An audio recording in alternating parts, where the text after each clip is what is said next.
There's no better way to get your confidence back if you're the Boston Celtics than a 32-point victory over the Los Angeles Lakers. I'm Sierra Goodwill here with Mike Petraglia and Jimmy Toscano. Guys, this game is coming. This win couldn't have come at a better time for the Celtics. Coming in, 3-game losing streak. It was kind of the first time this season where the locker room felt a bit somber after that loss to the Phoenix Suns. So how important was this win for the confidence and for the morale of this team? Well, I think it comes at the perfect time, not because necessarily they had lost 6 of 8 and their last 2 home losses were abysmal. Detroit and Phoenix back-to-back, sandwiched in between around, of course, the Milwaukee loss.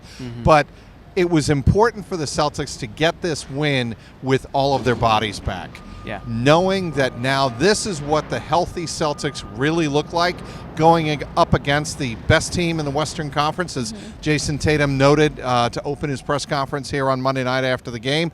I think that's really what was important. And that is the point at which I think the Celtics start saying to themselves, okay, this is one great win with our full roster, our full starters, our full bench. How can we build upon it? That is what every Celtics fan wants to know, right? Okay, you beat the Lakers by 32 points in your best all-around effort of the year so far, no question. How do you build upon it? Yeah, and I think this goes back to, I like to make comparisons to last year's team. I'm sick like that. But last year's team would lose, sulk, and they would just snowball into more and more and more. Right. This was completely different, right? This was a must-win game, or at least a must-compete game. And when they went down 8-0 to start the game, I was like, oh boy, here we go.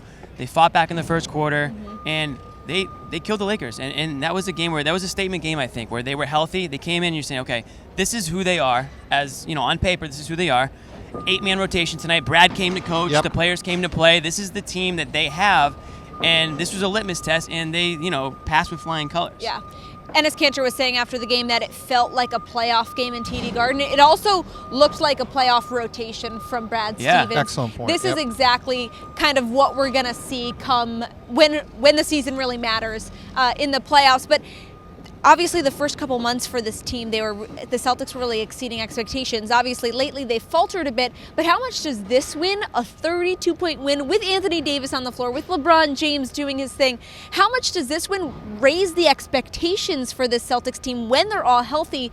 The sky is kind of the limit if you're beating the West #1 team this bad. Well, I will also note in this game, and Brad Stevens also said this afterward, our offense was great, because I asked him about starting off the third quarter, which has always been a trademark of Brad Stevens' teams in terms of, they're playing well when they build upon the lead. They come out in the third quarter and start strong. And he said, absolutely, that is what we were able to do tonight, but it was because of our offense. And he said, what about, he was asked about the defense, and he said, well, I have to go back and watch film. I'm sure there are going to be things that we don't like what we saw defensively. And to your point about building forward and really looking toward the postseason and the playoffs, which is what every Celtics fan is going to be talking about when they talk about this Celtics roster.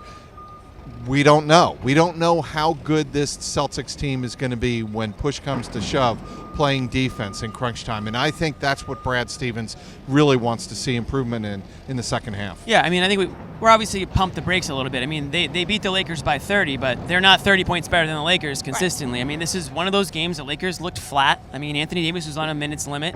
Rondo's got a broken finger. So they're not 100% right now either. By no means are the Celtics that much better than the Lakers. Nobody's saying that. But what we are saying is that they are good enough to beat any team in the NBA. More competitive than we thought. Yeah, when it comes to a 7-game series, I think the Celtics can compete with any team in the East, although they have to show it against teams like the Sixers and teams like the Bucks, because they're not going to sniff the Lakers if they put in those performances that they had before. One thing they were able to do, guys, that Stevens made reference to after the game on a couple of occasions, they were able to spread the floor. Yeah. That's why they looked so smooth offensively.